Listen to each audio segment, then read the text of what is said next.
மனங்களை கவர்ந்த மார்க்கம் இஸ்லாம் அப்படிங்கிற தலைப்பில் நாம் அடுத்ததாக பார்க்க போகிறது மிகப்பெரிய ஒரு ஆளுமை. இவரை பேரை சொன்னால் பல பேருக்கு தெரியுதா என்னன்னு தெரியல. ஆனால் இந்த பாடலை சொன்னால் இந்தியர்களுக்கு உரித்தான அந்த தேசப்பற்று வந்துடும். சுதந்திர நாளாக இருக்கட்டும், குடியரசு தினமாக இருக்கட்டும், இராணுவ அணிவகுப்புனாலே இந்த பாட்டை தான் பாடுவாங்க.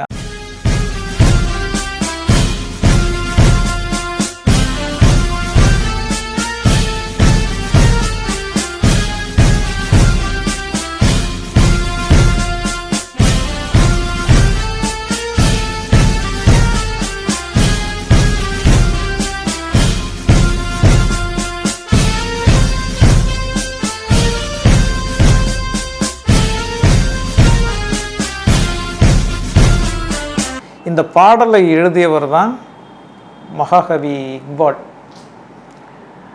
இந்த இக்பால் பற்றி பேசணும்னா இவர் பாகிஸ்தான் நாட்டினுடைய தேசிய கவின்னு போற்றப்படுகின்ற ஒருத்தர். ஆனால் பிறந்தது இங்கே தான். அவரும் பிறப்பால் பிராமண வகுப்பை சேர்ந்தவர். அதுவும் காஷ்மீர் பார்ப்பனர்கள், அதாவது ஜவஹர்லால் நேரு பிறந்த அந்த பண்டிட் அப்படின்னு சொல்லக்கூடிய காஷ்மீர் பிராமண வகுப்பை சேர்ந்தவர் தான் இந்த இக்பால், முகமது இக்பால். 1931 சியால்கோட்டில் உங்களுடைய குடும்பம் இருக்குது. இந்த குடும்பத்தை சேர்ந்தவர் தான் சாப்ரு அப்படிங்கிற குடும்ப பெயர். அதாவது இந்த பீர்பால் என்பவரிடமிருந்து தோன்றியதாக கூறப்படும் சோபியான் குல்காம் சாலையில் உள்ள சஃப்ரைன் என்ற கிராமத்தில் ஒரு குடும்பம் இருக்காங்க. அந்த குடும்பத்தினுடைய பேர் சப்ரு. அதாவது குடும்பத்துக்குன்னு ஒரு பேர் வச்சுருப்பாங்க. அந்த சப்ரு அப்படிங்கிற குடும்பத்தில் பீர்பால் அப்படிங்கிறவருடைய 5 மகன்களில் ஒரு மகளும் இருந்தால், 3வது நபரான கன்ஹையா லால் அவரது மனைவி இந்திராணிக்கு 3 மகன்களும் 5 மகள்களும் இருந்தன. கன்ஹையா லால் இக்பாலின் தாத்தா. அந்த கன்ஹையா லால் அப்படிங்கிறவருடைய பேரன் தான் இந்த இக்பால். அவர் கன்ஹையா லால் அப்படிங்கிறவருடைய மகன் ரத்தன் லால். அந்த ரத்தன் லால் தான் இஸ்லாத்துக்கு மாறி நூர் முகமது அப்படிங்கிற பேரை வச்சுக்கிறார். கன்ஹையா, அதாவது நம்ம கண்ணையான்னு சொல்லுவாங்க சில இதில். கன்ஹையா லால் அப்படிங்கிற அவருடைய குழந்தைகளில் 3 மகன்கள் 5 மகள்கள் இருக்கிறாங்க. அதில் அவருடைய மகன் தான் ரத்தன் லால். ரத்தன் லால் தான் இஸ்லாத்துக்கு வர்றாரு. அவர் நூர் முகமதாக மாறுறாரு. அவர் இமாம் பீபி அப்படிங்கிற ஒரு முஸ்லீம் பெண்ணை திருமணம் பண்ணிக்கிறாரு. அந்த குடும்பத்தில் அதுக்கு பிறகு அவருடைய மகன் வர்றாரு. மகனுக்கு பிறகு இவர் இக்பால் வர்றாரு. இந்த இக்பால் அதுக்கு பிறகு தான் இந்தியா பிரிஞ்சதுக்கு பிறகு பாகிஸ்தானுக்கு அந்த குடும்பம் போகுது. அப்புறம் பாகிஸ்தானுடைய தேசிய கவி இங்கே பாரதியாரை சொல்லுவாங்க, அதுக்கப்புறம் தாகூரை சொல்லுவாங்க. தமிழ்நாட்டில் இருக்கவங்க பாரதியாரை தேசிய கவி பாரதி அப்படிங்குவாங்க.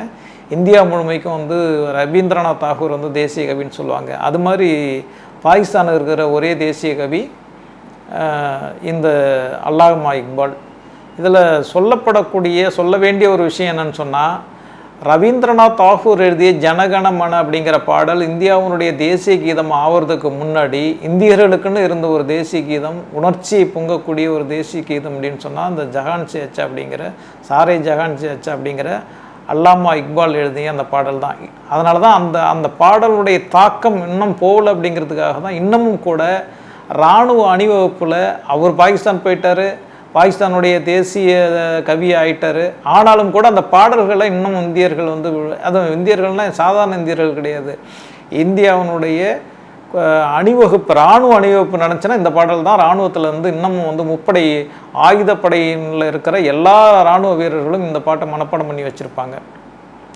அந்த பாடல்களை பல்வேறு மெட்டுக்களில் திரும்ப திரும்ப பாடிட்டு இருந்தாங்க. கடைசியாக பிரபலமான இந்தி சினிமாவுடைய பிரபலமான பாடகியாக லதா மங்கேஷ்கர் கடைசியாக பாடியிருக்காங்க அந்த பாட்டை. பல்வேறு ஆண்களுடைய குரலில், பெண்களுடைய குரலில் பல்வேறு விதமாக அந்த பாடல் பதிவு செய்யப்பட்டு இந்த பாடல்களை இதுவரைக்கும் இராணுவ அணிவகுப்பில் அந்த பாடல்களை கேட்கும் போதே ஏதோ இராணுவ முகாமில் இருக்கிற மாதிரி, இராணுவ அணிவகுப்பில் இருக்கிற மாதிரியோ, அல்லது ஏதோ இந்தியாவினுடைய இராணுவ அணிவகுப்பு நடக்கிற ஒரு பெரிய நிகழ்ச்சி அங்கே நடக்கிற மாதிரியோ ஒரு ஃபீல் வந்துட்டுருக்கும். இந்தியர்களுக்கு எல்லாமே ஃபீல் வரக்கூடிய அந்த பாடலை எழுதிய ஒரு கவிஞர் தான் வந்து இதை வந்து யார் சொல்கிறார் அப்படின்னு சொன்னால் ஏதோ போகிற போக்கில் யாரோ ஒருத்தர் சொல்லிட்டு போகல. இந்தியாவினுடைய மிகச்சிறந்த எழுத்தாளர்களில் ஒருத்தவர் குஷ்வந்த் சிங் அப்படிங்கிறவர். இவருக்கு வந்து இந்தியாவினுடைய உயர்ந்த விருதாகிய பத்ம விபூஷன் விருதே அவருக்கு கொடுத்துருக்காங்க இந்திய அரசாங்கம். அப்படிப்பட்ட ஒரு குஷ்வந்த் சிங் தான் இந்த செய்திகளை வந்து பதிவு பண்ணுறார். இவங்க வந்து ஒரு இந்து பிராமணரை வந்து இப்போ காஷ்மீர் இந்து பிராமண வகுப்பை சேர்ந்தவர் தான் வந்து அல்லாமா இக்பால் அப்படிங்கிற அந்த விஷயத்தை அவர் பதிவு செய்கிறார். ஆக இஸ்லாத்தை ஏற்றுக்கொண்டவர்கள் அப்படின்னு சொன்னால் அவங்க வந்து எங்கேயோ தான் வந்தாங்க. இது வரைக்கும் இப்போவும் என்ன சொல்லுவோம், வந்து முஸ்லீம்கள் அப்படின்னு சொன்னாலே வந்து அரேபியாவில் வந்து வந்தவங்களோ துருக்கியிலேருந்து வந்தாங்க, இன்னும் வந்து மற்ற நாடுகள்லேருந்து பாகிஸ்தான்லேருந்து வந்தாங்க. பாகிஸ்தானே இங்கேருந்து தான் போணுச்சு, பங்களாதேஷும் இங்கேருந்து தான் போணுச்சு. ஆனால் என்ன சொல்கிறாங்க, இன்றைக்கி இருக்கிற இந்த தலைமுறைக்கு இந்த வரலாறு எதுவுமே தெரியாமல் நீங்கள்லாம் பாகிஸ்தானுக்கு போயிடுங்க, நீங்கள்லாம் பங்களாதேஷுக்கு போடுங்க அப்படின்னு சொல்லிட்டு ஒரு ரொம்ப இழிவான ஒரு விமர்சனங்கள் வைக்கிறாங்க. ஆனால் உண்மை என்னன்னு சொன்னால் முஸ்லீம்களுடைய பங்களிப்பு, அதுவும் இந்த மண்ணில் இஸ்லாத்தை ஏற்றுக்கொண்டவர்கள் தான் இங்கே வந்து பிரபலமான தலைவர்களாக இருந்திருக்கிறார்கள்.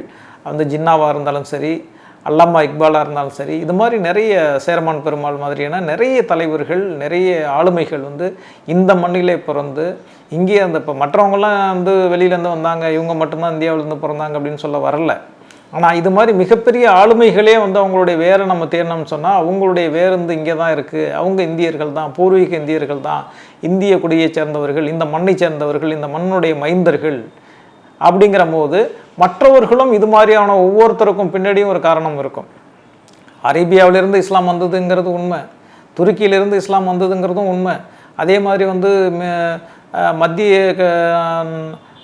ஆசிய நாடுகள்லேருந்து இஸ்லாம் வந்தது அப்படிங்கிறதும் உண்மை. பாரசீகத்திலேருந்து இஸ்லாம் வந்தது, எல்லா பகுதியிலேருந்து இஸ்லாம் இங்கே வந்துச்சே தவிர, இங்கே இஸ்லாம் தான் வந்துச்சே தவிர இங்கே வந்தவங்க எல்லாம் யாருமே வந்து முஸ்லீம்கள் கிடையாது. முஸ்லீம்கள் வந்தாங்க, அங்கே வந்து தங்கினாங்க. அவர்கள் தான் இன்றைக்கி இந்தியாவில் இருக்கிற முழுமையான எல்லா முஸ்லீம்களும் வந்து அரேபியாவிலேருந்து துருக்கியிலேருந்து வந்தவங்க கிடையாது. அவர்கள் மூலம் இங்கே இஸ்லாம் பரவியது. ஒரு ஆய்வின்படி சொல்கிறாங்க.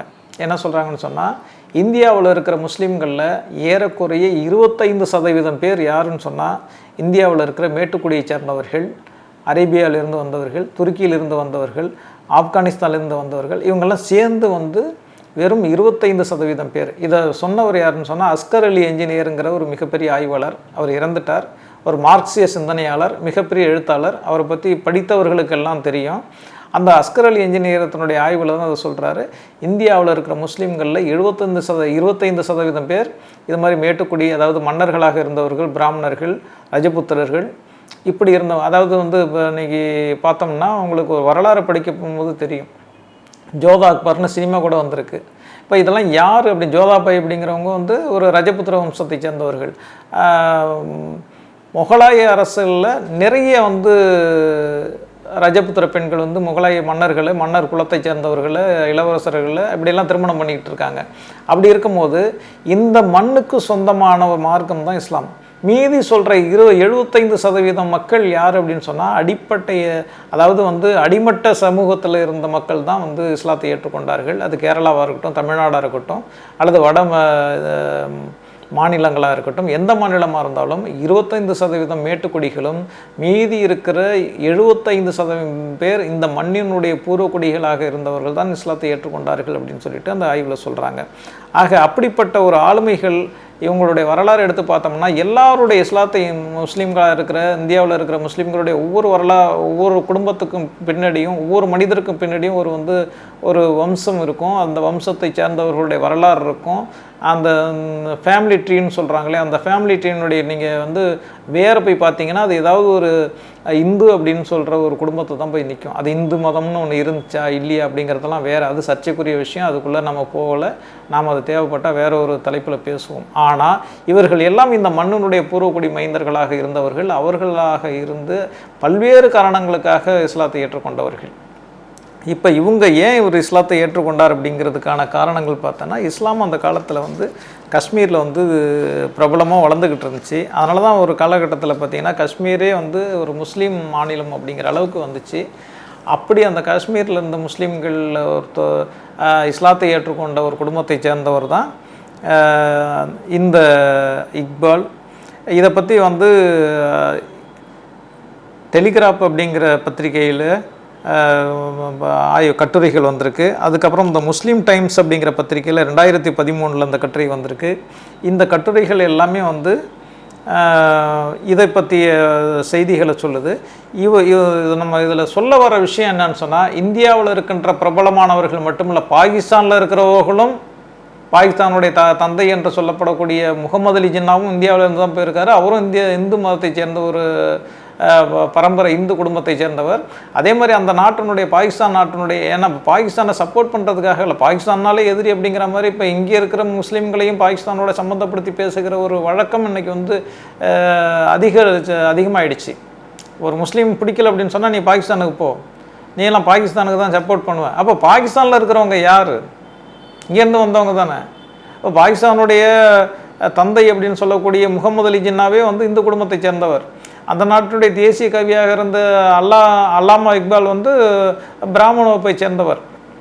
ஆக இந்த மதம், இனம் அப்படிங்கிறது எல்லாமே வந்து இவங்க அரசியலுக்காக பயன்படுத்திக்கிறாங்களே தவிர, உண்மை என்னான்னு சொன்னால் அவங்க எல்லாமே வந்து ஒரே ரத்தத்தை சேர்ந்தவர்கள் தான், இந்த மண்ணை சேர்ந்தவர்கள், இந்த மண்ணுடைய பூர்வக்குடிகள், சன்ஸ் ஆஃப் த சாயில்னு சொல்லுவாங்கள்ல, அது மாதிரி இந்த மண்ணுடைய மைந்தர்கள், இந்த மண்ணுடைய பூர்வக்குடிகள்.